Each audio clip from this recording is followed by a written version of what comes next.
Hi David.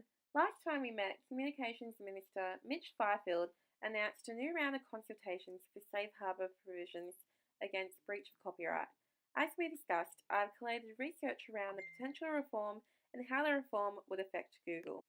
To kick off the presentation, I thought a brief summary of the historical development of safe harbour laws in Australia would be helpful. The question of whether Australia should extend safe harbour provisions has been subject of controversy over the last decade. Most notably, the issue has been scrutinised through a Department of Communications consultation paper in 2014, exposure draft legislation in 2015-16, by the Joint Standing Committee on Treaties in 2016, and by the Productivity Commission in 2016-17. Currently, in Australian copyright law, the main exceptions to copyright infringement in Australia come under the general heading fair dealing, which is comparable to the US fair use provision. In order to be a fair dealing under Australian law, a use must fall within a range of specific purposes. These purposes vary by type of work, but the possibilities are review or criticism, research or study, news reporting, judicial proceedings or professional legal advice, parody or satire.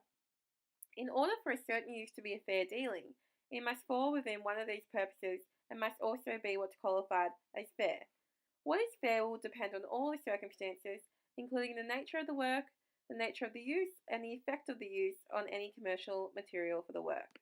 The United States signed the Digital Millennium Copyright Act into law on the 28th of October 1998 to achieve the commitment under the TPP agreement with Australia. The DMCA provide limitations for ISP liability, allowing them to now avoid both copyright liability and liability to subscribers by following the specific guidelines set out in the Act. Although the DMCA changes past case law, it leaves the existing copyright laws in place, adding new procedures allowing ISPs to escape liability, provided they adopt specified policies in the Act. Title II limits ISP liability for four general categories of activity. 1. Transitory digital network communications. 2. System caching. 3. Information residing on systems at the direction of users. And 4. Information location tools. In order to qualify for the limitations or safe harbours, an ISP's participation in the alleged infringing activity must fall within the categories of the Act. Additionally, the fair use defence to copyright infringement was codified under Section 107 of the 1976 Act. The fair use of a copyright work is not copyright infringement, even if such use technically violates Section 106. While fair use explicitly applies to use of copyrighted works for criticism, news reporting, teaching, scholarship, or research purposes, the defence is not limited to these areas. The Act gives four factors to be considered to determine whether a particular use is a fair use: the purpose and character of the use, the nature of the copyrighted work, the amount and sustainability of the portion of the original work used, and the effect of the use upon the market for the original work. The main argument goes far beyond the scope of Google's benefit, and instead the obligations of Australia under the TPP agreement entered into by Australia in February 2016. Australia's current provisions are based on a similar scheme in the US as required by the Australia-US FTA, in which Australia upheld their agreements. It's clear that Australia cannot meet its TPP obligations without first extending safe harbour provisions, as we will be in breach of the agreement if we don't do so before ratifying.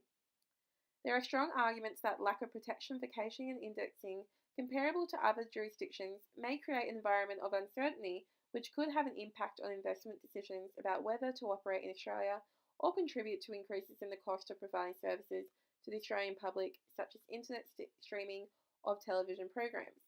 The development of cloud computing services will also increase the need for temporary copies to be made. Resolving the legal status for basic internet functions will ensure that these services can be offered in Australia with legal certainty. This lack of certainty currently stands in the way of Australia attracting internet industries and increased investment in internet infrastructure. The fair dealing provision, which I touched on earlier, is the liability defence which Google currently relies on. If a use is covered by one of the listed fair dealing purposes, the user can then assess whether his or her use would be considered to be fair. If the use is not covered by one of the listed fair dealing purposes, the user cannot take advantage of the fair dealing exceptions, even where the use might be otherwise be considered to be fair. Many of Google's main functions and activities are not considered under the four main dealing categories and open the organisation up to copyright liability, even when their situation is still considered fair. Online service providers provide a wide range of services and host a diverse range of content, which may involve copies that would not be covered by a fair use provision. These may include hosted user-generated content, for example videos on YouTube, or memes shared on a social network like Google+, which contains content which would not be covered by a fair use provision. Organisations such as Google and the like need a full coverage protection, not just a list of exceptions which don't reflect modern-day internet functions.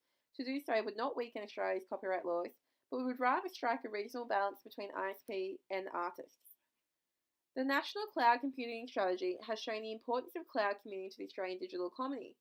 For example, estimates show that if 75% of Australian ICT spending was moved to the cloud, over 10 years this would result in an increase in long-run GDP of, on average, Australian 3.32 billion per annum.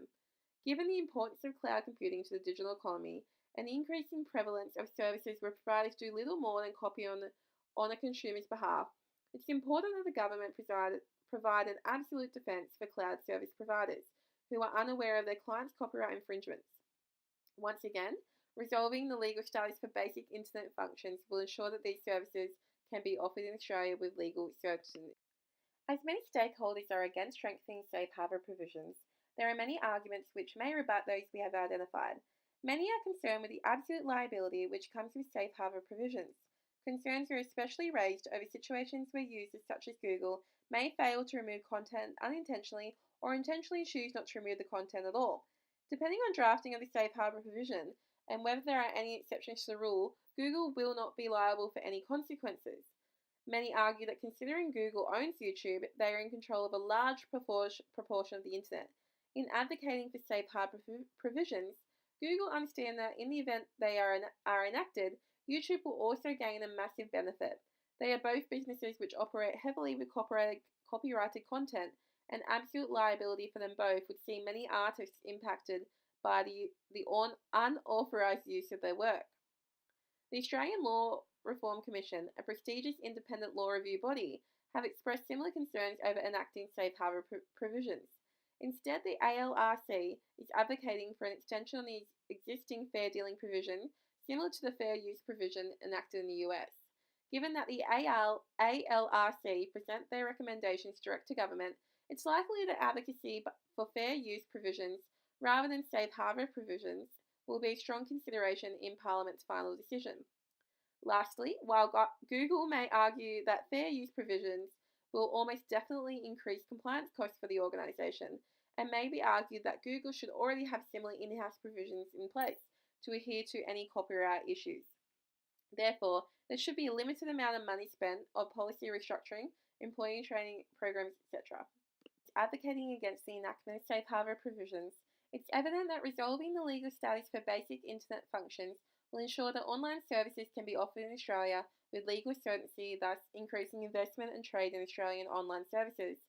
The enactment of safe harbour provisions would be best for Google and its subsidiaries such as YouTube, and overall for Australia's economic growth.